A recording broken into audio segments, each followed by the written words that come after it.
Now that the files have been opened up, the men drop down to their knees and begin to load their muskets. The idea of this formation is not only to provide a large field of fire. By spreading your men out, you're covering a larger area of ground, but you're also diminishing your own forces as targets by opening up the files and having your men take to the ground. They're presenting less of a target to enemy skirmishers. And with that, the battle has begun. So you have to imagine that American forces are assuming a similar formation, and both sides are now firing at each other. The skirmishers are taking deliberate aim at their opponents. So instead of firing on command, they're looking down range, seeing a target that presents itself, and then giving forth. This is a good opportunity to talk about the propellant that was used in firearms and artillery at this time. Unlike modern smokeless powder, cordite powder, back at the time of the War of 1812, soldiers were using black powder. And a large percentage of black powder is not burned away cleanly, but instead becomes these billowing clouds of gray smoke. You can imagine on a battlefield at the time of the War of 1812 how this gray smoke would very quickly start to obscure your vision. In fact, this gray smoke explains in part why soldiers at the time of the War of 1812 wore very distinctive, colorful uniforms. Quite frankly, it was the best way to tell who was on your side and who was the enemy through a literal fog of war that would blanket the battlefield.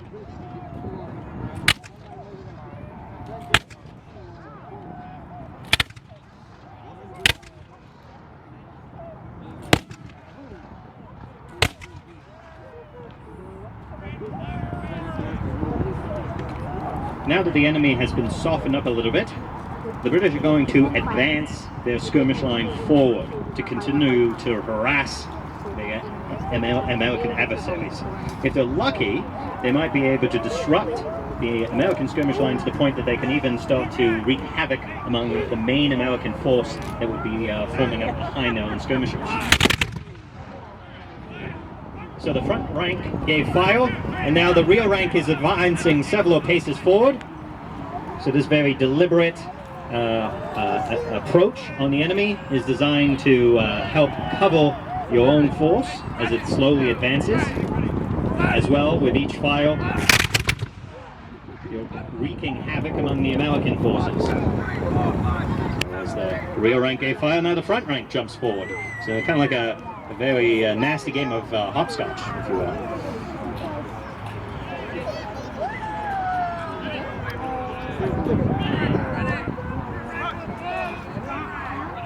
Along with the infantrymen firing their muskets, you'll notice that there are several soldiers standing in the rear or on the flank of the formation carrying long pikes. These three soldiers represent sergeants. Sergeants were senior regular soldiers, and they helped in the command and control of a company of soldiers.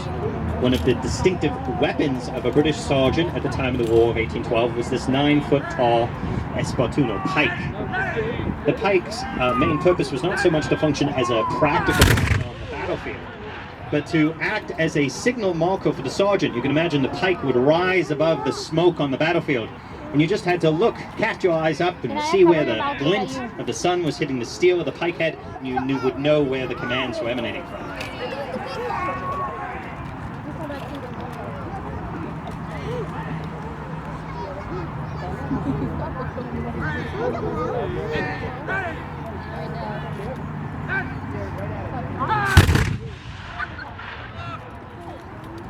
You may have noticed, if you weren't distracted by all the musket firing, that the Anglo-Canadian forces have now brought up an artillery piece. We have a 6-pound field artillery piece, which is now being crewed by soldiers of the Royal Regiment of Artillery. So these are British soldiers, but they're in the distinctive blue uniform of the British Royal Regiment of Artillery, and they're preparing the 6-pound field gun for action. It is referred to as the 6-pound not because that's the weight of the gun, but that's the weight of the shot that it would have fired, the solid iron cannonball, if you will, that would have come out of the ball, hurtling towards the enemy. Well, the Americans are now starting to apply some pressure. The British forces are slowly having to pull back to their original position. So once again, just like as they did when they advanced, they're moving back in a slow, gradual process with one rank of soldiers defending the other rank. So you notice that the rear rank has just fired, and now they're retreating behind the front rank, who with loaded muskets could defend them if needs be.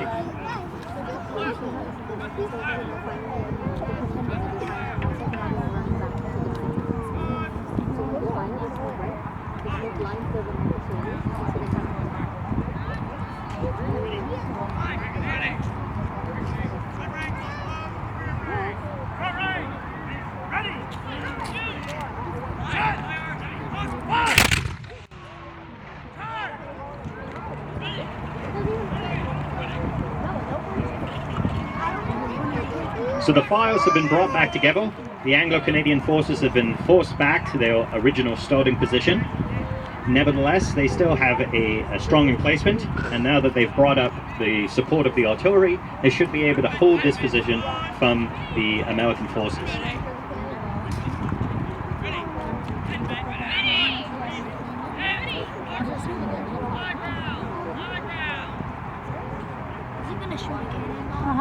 No, not a problem.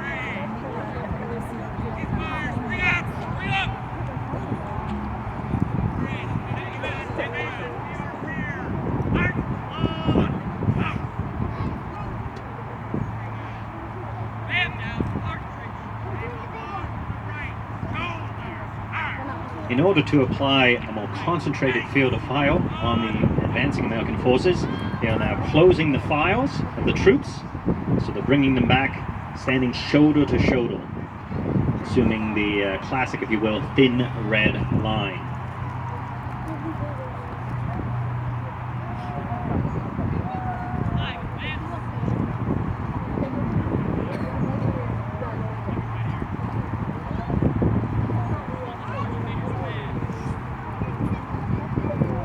Artillery is just about to fire, so if you guys have your cameras, focus on the gun, and it's going to be loud, so if you want to plug your ears, please do so. I told you it would be loud. Now that the artillery has fired, each section of soldiers will start volley firing. So each section of soldiers will come to the make ready and present and fire all together, sending essentially a wall of lead towards the enemy. This type of firing was designed to send a concentrated field of fire towards the enemy, wreaking havoc among their formation. And by having men fire in unison, you're making up for the inaccuracy of the individual muskets. Muskets, the weapons that these men and women are carrying today, are not very accurate on their own. These were smooth bore weapons, meaning there was no rifling, no grooves in the barrel to assist with the projectile's accuracy when fired. So a way of compensating for this inherent inaccuracy in the weapon was once again to have your men load and fire in unison. Now, in order to tell if the volley is good or not, is if it sounds like one shot. So you'll notice that in the demonstration today, each section that's firing is represented by one of the historic sites. So that was the Fort York Guard, who just fired a volley.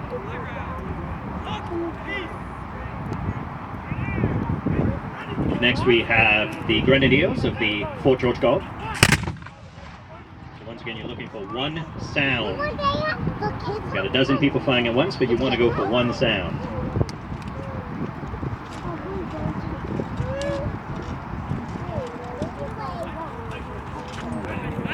And we have the Light Company of Fort George and the 40 staff. That was pretty good, actually.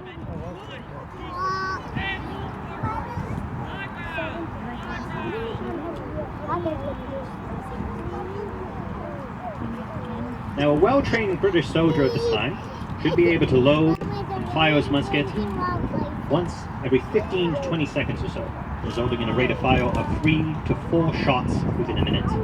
So you can imagine the how much fire a section of troops like the one you see before you could be delivering on a historic battlefield. the number of men and women before you would roughly correspond to an understrength company of soldiers from the time of the War of 1812. And a company would be merely a subsection of larger formations at this time. So we are really just looking at one small component that would have been on a historic battlefield.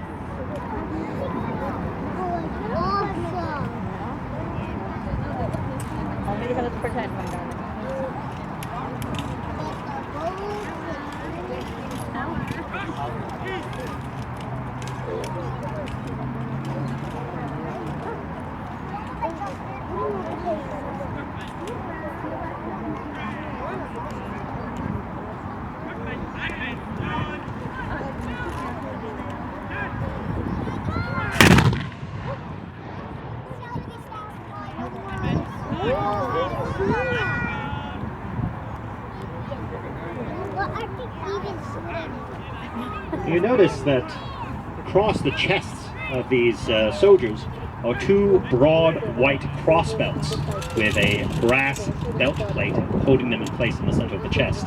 Supported off the left belt is the soldier's bayonet, which they had just affixed.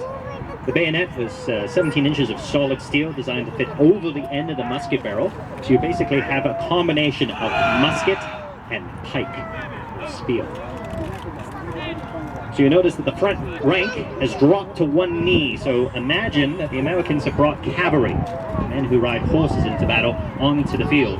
And they, in order to defend themselves, the infantry have assumed this position. The bayonets bristling out before them, much like a hedgehog.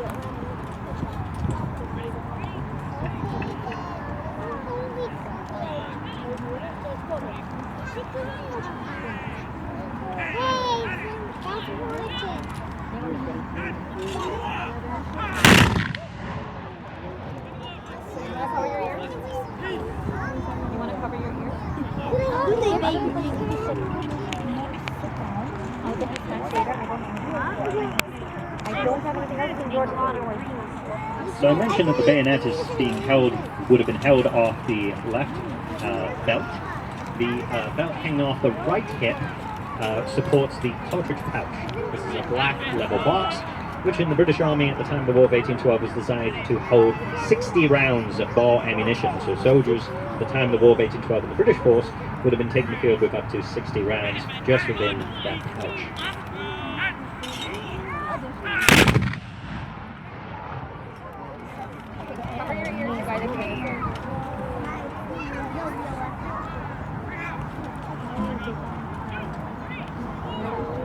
With concentrated volley fire and the feel of the bayonet, the British forces were able to see off the enemy cavalry and now see the opportunity to take the field.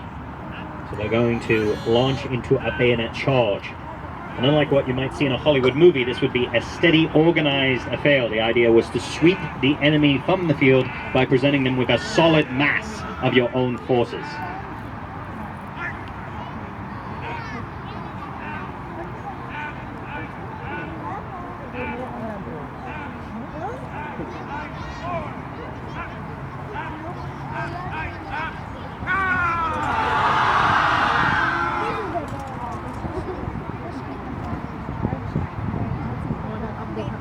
And I believe that worked, and our imaginary Americans are now retreating. They're going to shoot up? Shoot up? No, they're scaring the other Americans.